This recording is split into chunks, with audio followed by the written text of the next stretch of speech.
కాకినాడ జిల్లా శంఖవరం మండలం కత్తిపూడిలో వేంచేసి ఉన్న వేణుమాధవ స్వామి ఆలయంలో వైకుంఠ ఏకాదశి వేడుకలు మంగళవారం ఘనంగా నిర్వహించారు. తెల్లవారుజామునే ఆలయ పూజారి సత్యనారాయణ శర్మ, త్రినాథ శర్మ స్వామివారిని వివిధ రకాల పుష్పాలతో సుందరంగా అలంకరించి పంచామృత అభిషేకం, అష్టోత్తర పూజలు, ప్రత్యేక పూజలు నిర్వహించారు. వైకుంఠ ఏకాదశి సందర్భంగా ఉత్తర ద్వారం గుండా భక్తులకు దర్శనం కల్పించారు. సూర్యుడు ఉత్తరాయణానికి మారే ముందు వచ్చే పుష్యశుద్ధ ఏకాదశిని ముక్కోటి ఏకాదశి అంటారు.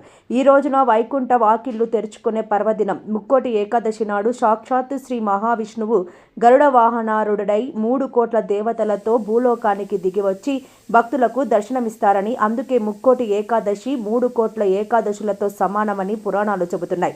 ఈ సందర్భంగా ఆలయ చైర్మన్ కేలంగి నూకరాజు మాట్లాడుతూ, ధనుర్మాసం పురస్కరించుకొని గ్రామంలో గత 11 సంవత్సరాల నుండి నగర సంకీర్తన చేపట్టడం జరుగుతుందన్నారు. స్వామివారి ఉత్సవమూర్తిని పల్లకిలో ఉంచి గ్రామ పురవీధుల్లో హరే రామ అనే సంకీర్తన చేసుకుంటూ గ్రామ పురవీధుల్లో సూర్యోదయానికి ముందే కార్యక్రమం పూర్తి చేయడం జరుగుతుందన్నారు.